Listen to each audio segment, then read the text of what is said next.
From an athletic standpoint, we need more spectator seating. We need more locker room spaces for our student athletes. We need administrative offices. We need a place for Kansas City's only Division I college team, a place for Kansas City to call its own. We've had 4 or 5 sellouts this past season for men's basketball, and we're really excited about that.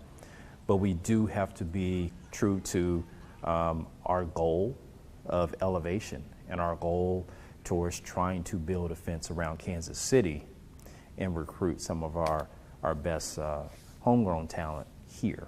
And the way that we do that is with this Oak Street project. Now, that was Dr. Brandon Martin, UMKC's Vice Chancellor and Director of Athletics. If we take a look back at that file video we have here at the live desk, that was back in May when the school started exploring a new on-campus arena. Now things have changed. And with that being said, I do want to turn things over to our weekly guest, Kevin Collison with City Scene KC.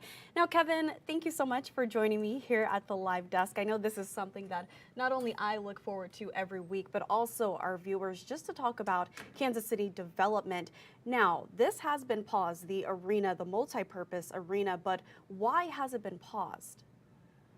Well, when the university first announced it wanted to do this last spring, one of the big question marks was, how is this going to be paid for? The university insisted in what they call their request for proposals that they would not put any money in this, or they would even support a bond issue for this.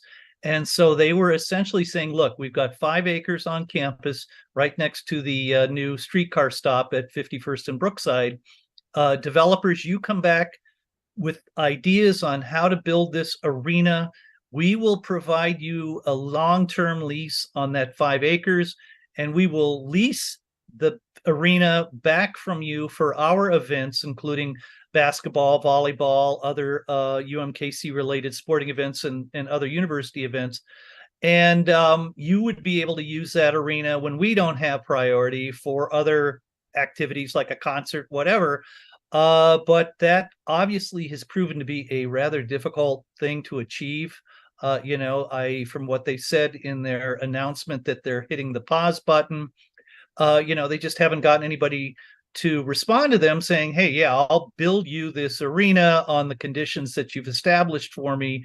And so now I think from what UMKC said in their statement, they're going to take another look at this whole thing, maybe find some ways to reduce the costs or modify what their requirements would be to see if they can get anybody to come back to them with a proposal that they feel that would work. And I do want to clarify that they are hitting the pause button up until next spring. Is that correct? Yeah, they're going to take a second look at the parameters, they're saying, of that original RFP from last spring. And then they're going to go back out there in the spring and see if they can modify it to the point where they can get some help. And just a little more background here. What's interesting, the only reason this 5 acres is available is that's where a student housing project, the Oakwood, I think it was Oak Park Tower, something like that. They had to tear it down because it had mold and other health-related issues, and it housed a lot of students. And originally, the UMKC had planned to build replacement student housing on these properties. So when they came out last spring and said, hey, we're rethinking this, we'd like to do an arena there, that was a big change in course from UMKC from what they originally thought they would be doing there.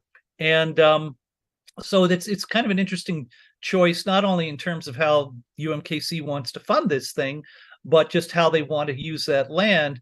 And I think what we're seeing, and this is just me, reflecting on what's going on with some other universities similar to UMKC, they see sports as being a way to kind of beef up interest in the school and boost student morale, boost alumni morale, and they see having an arena where the teams can play and with a lot more seating than where they currently play, which is at Sweeney Hall, and they only have capacity for like 1,000 people. They're seeing this as a way to kind of, boost the school's profile through athletics, which is something a lot of other schools do. For example, up north in Omaha, there's a very similar university, University of Nebraska at Omaha, very much like UMKC, very much a commuter school. They about 6, 7 years ago built their own arena for their sports teams, and it's definitely something that's happening out there. And so obviously money is the main issue. Do we know how much the original plan was supposed to cost, the original That was proposal? I'm sorry. That was supposed to be what the developers who responded to this RFP were to provide to the university. So they never had a price tag on this thing, but you can be assured it's a pretty substantial amount of money. And one other interesting thing, obviously UMKC has their healthcare campus over on what we call Hospital Hill, and they recently announced a major project there, $160 million or $120 million, sorry, healthcare innovations building. And in this situation for this healthcare building, they not only sought federal and state funding, but also private donations. None of these have been talked about with this arena. So for whatever reason, the university has gone all in towards seeking funding from other governments and from donors for this building on Hospital Hill. But when it comes to the arena, we haven't heard anything like that, which I'm not quite sure why that is. But it's certainly a contrast to what they're trying to do to finance this arena. Yeah, and reading your story, I want to take a look at some video again here at the live desk, but reading your story this morning on this proposal being paused, I thought that was pretty interesting. The fact that the university does not plan to provide financial help to help build the new facility.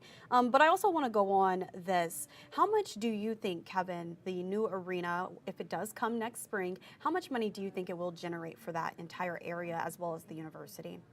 Oh, well, that's a great question, Janae. I mean, obviously having an arena at the south terminus of the streetcar would certainly increase ridership, I think. If there are concerts there, people could end up not going north to the Sprint Center, but south to this UMKC arena. Obviously, they'd be smaller shows because the Sprint Center seats 18,000 people, and this would at the most seat 5,000 people.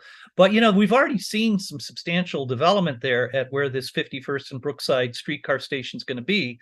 There's a Whole Foods there. There's a large apartment project that was built a few years ago. So an arena would certainly, not only be an attractive gateway to the UMKC campus, because they're also talking about having some retail associated with that arena, but it certainly would also, I would think, be another reason for people to ride the streetcar when it opens in 2025. Right next to the streetcar extension, and we've been touching on that the past few months. There's a lot to look forward to along the way. I know we've touched on a beer garden and other developments that will soon come in the coming years, but I want to touch on this. In your article, you also said that this year has seen a significant slowdown in building activity in Kansas City. Oh, sure. Why do you think that is?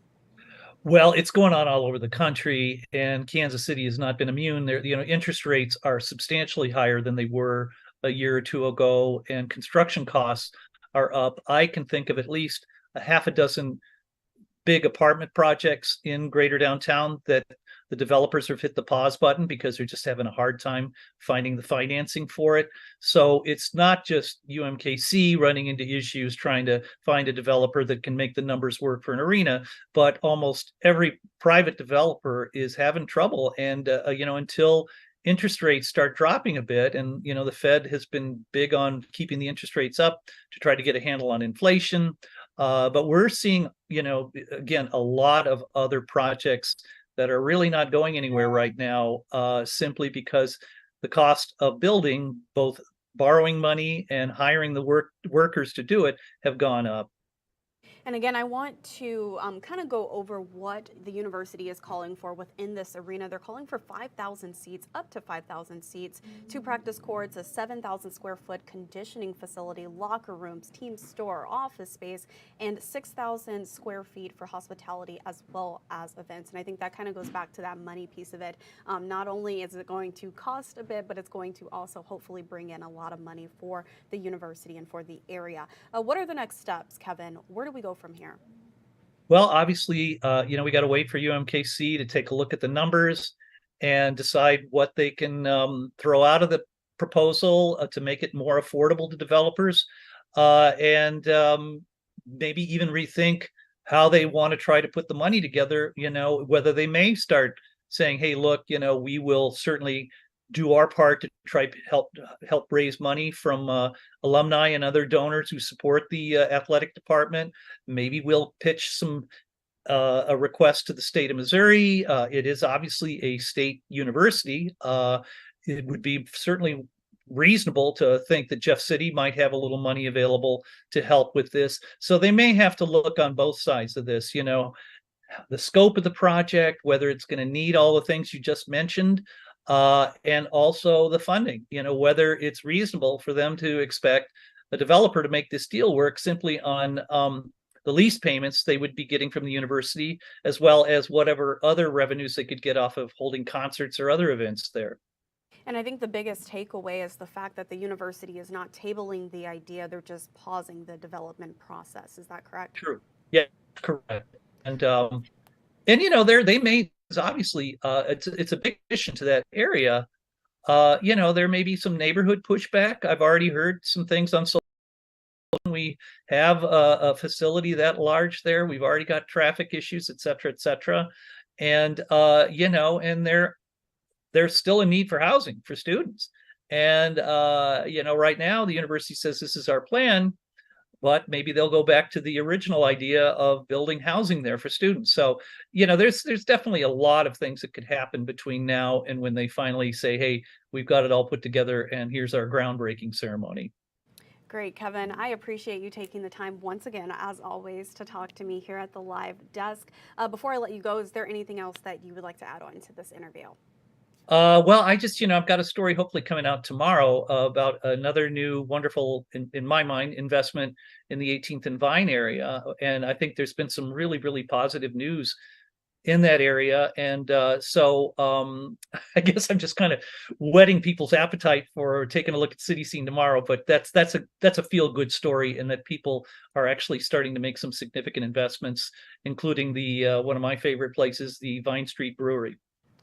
Perfect. Well, Kevin, we appreciate that. And like you said, a lot of people, we need feel-good stories as of right now. So thank you for bringing all of these story ideas to us and providing more in-depth conversation around them. So thank you again, and thank you to all of our viewers for joining us for this week's KC Development Weekly segment. We'll join you back here at around 12:30 next Wednesday, same time, same person. Kevin Collison, thank you so much. It's a pleasure. You take care. You as well.